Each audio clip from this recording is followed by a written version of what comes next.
दोस्तों आप सभी का स्वागत है हमारे चैनल संकल्प 25 में। दोस्तों आज हम उत्तराखंड वन लाइनर का भाग अगला लेके आए हैं जो उत्तराखंड के आगामी परीक्षाओं की दृष्टि से अति महत्वपूर्ण है। तो आइए दोस्तों शुरू करते हैं। दक्षिण गढ़वाल का गढ़ केसरी किसे कहा जाता है? तो कहा जाता है केसर सिंह रावत को। दक्षिण गढ़वाल का गढ़ केसरी केसर सिंह रावत को कहा जाता है। कुमाऊं कमिश्नरी के अधीन 1839 में ब्रिटिश गढ़वाल व अल्मोड़ा जिले थे। कौन कौन आए थे 1839 में? तो आए थे ब्रिटिश गढ़वाल व अल्मोड़ा जिला। फिर 1891 में नैनीताल भी कुमाऊं कमिश्नरी के अधीन आया था। 10 अप्रैल 1838 को उत्तराखंड रेगुलेशन प्रांत घोषित हुआ। कब हुआ? तो वो हुआ 10 अप्रैल 1838 को। उसी समय से उत्तराखंड में किसी गवर्नर या डिप्टी गवर्नर के अधीन रखा गया। क्या? उत्तराखंड को। ठीक है। गार्डनर को संगोली संधि की पुष्टि करने के लिए काठमांडू कोड में कंपनी का प्रतिनिधि नियुक्त किया गया। किसको? गार्डनर को, जो उत्तराखंड का पहला कमिश्नर था। यानी कुमाऊं कमिश्नर का पहला कमिश्नर कौन था? गार्डनर। ठीक है। उसके बाद उसको 6 महीने बाद कहाँ भेज दिया गया? नेपाल भेज दिया गया। ठीक है।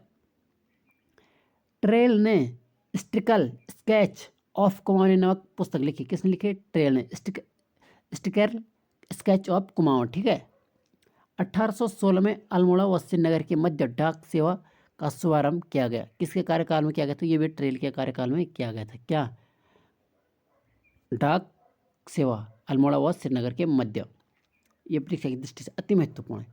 ट्रेल ने हरिद्वार से बद्रीनाथ व केदारनाथ तक सड़क मार्ग का निर्माण कराया था। किसने कराया? हरिद्वार से बद्रीनाथ तक केदारनाथ मंदिर तक सड़क निर्माण तो किया ट्रेल ने। यह आगामी परीक्षा में पूछने की संभावना, अब पूछा भी गया था इससे पहले कनिष्क सहायक में। ट्रेल ने भोटिया जनजाति को लगान माफी दी थी। किसने दी थी भोटिया जनजाति को लगान माफी? तो वो दी थी ट्रेल ने। 1837 में जनरल गोवान के सदर अमीन का पद सृजित किया। सदर अमीन का पद किसने सृजित किया? तो क्या? जनरल गोवान ने। किसने किया? जनरल गोवान ने। सदर अमीन का पद सृजित किसने किया? जनरल गोवान ने। कब किया? 1838 में।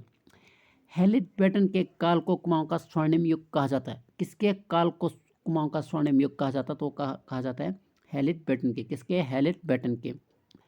1858 में रैमजे ने हिल रेजिमेंट की स्थापना की। कब की? 1858 में। किसने की? रैमजे ने। किसने की? रैमजे ने।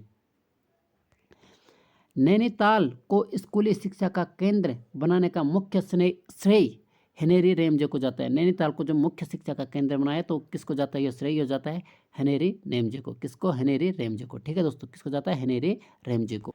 अगला प्रश्न है, ठडुंगा शैलचित्र उत्तरकाशी जिले से मिले। ठडुंगा शैलचित्र कहाँ से मिले? तो वो मिले हैं उत्तरकाशी से। कहाँ मिले? कहाँ से मिले हैं? उत्तरकाशी से। नीति घाटी में स्थित मलारी के सावधान मंडलाकार थे। क्या थे? मंडलाकार थे। ठीक है, मंडलाकार थे। शिष्ट ऐसी पत्थर संरचना जो मकबरों के रूप में प्रयुक्त होती थी, जिसका संबंध कौन सी संस्कृति थी? तो वो थी महास्म संस्कृति। महास्म संस्कृति से। दीर्घास्म ऐसे अनगढ़ पत्थर थे जिनका प्रयोग महास्म संस्कृतियों में अंत्येष्टि के विधानों में होता था। किसके लिए? अंत्येष्टि के विधानों में होता था। दीर्घास्म ऐसे अनगढ़ पत्थर थे। ठीक है। MP जोशी ने कुमाऊं से प्राप्त कब मार्क्स को 7 प्रकारों में विभाजित किया था। MP जोशी ने जो कुमाऊं से कब मार्क्स मिले थे तो वो कितने प्रकारों में विभाजित किए थे? 7 प्रकारों से विभाजित किए थे। कब मार्क्स ऐसे होते थे। ठीक है। जोशी जी टाक जनजाति व मूल्य जनजाति को महास्म कालीन मानते। कौन से कालीन मानते हैं? महास्म कालीन मानते हैं। किस जनजाति? टाक जनजाति व मूल्य जनजाति को। ठीक है। ऋग्वेद में उत्तराखंड का नाम उसी नगर भी मिलता है। क्या नाम मिलता है? उसी नगर भी मिलता है। बौद्ध साहित्य के अनुसार उसी ध्वज पर महात्मा बुद्ध गए थे। कौन गए थे? महात्मा बुद्ध गए थे, जिसकी पहचान कनखल से की जाती। किसकी पहचान? कनखल से की जाती है। पर्वताकार राज्य का उल्लेख मार्कंडेय पुराण बृहत संहिता में भी मिलता है। कहाँ कहाँ मिलता है? मार्कंडेय पुराण व बृहत संहिता में मिलता है। किसका? पर्वताकार वंश का। पर्वताकार वंश या राज्य का। ठीक है।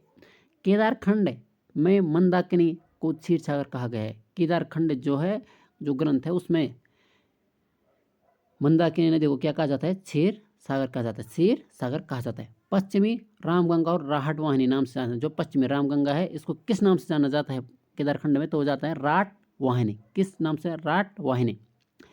तालेश्वर ताम्रपत्र संस्कृत भाषा व गुप्त ब्राह्मी लिपि का प्रयोग किया गया है। गुप्त व ब्राह्मी लिपि का प्रयोग किया गया किसमें? तालेश्वर ताम्रपत्र में। ठीक है दोस्तों,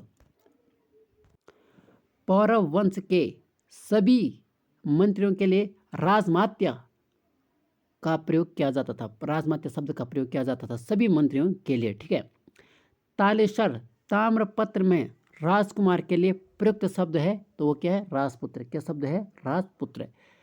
तालेश्वर ताम्रपत्र में संधिविग्रह पद विदेश मंत्री के लिए प्रयुक्त हुआ है। क्या है? संधिविग्रह पद विदेश मंत्री के लिए प्रयुक्त हुआ है। क्या हुआ है? संधिविग्रह। ठीक है,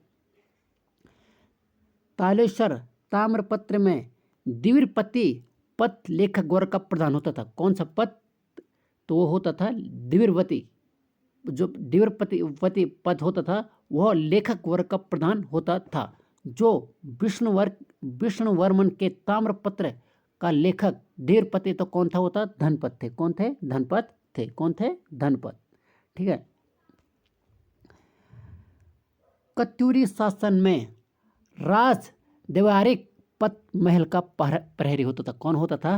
राज देवारिक महल का प्रहरी होता था। ठीक है, देवारिक पद क्या होता था? राज देवारिक, तो होता था महल का प्रहरी।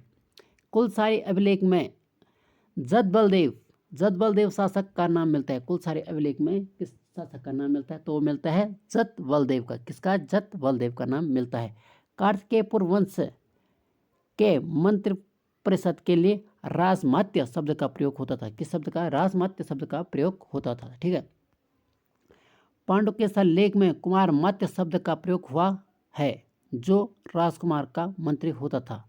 किस शब्द का प्रयोग हुआ?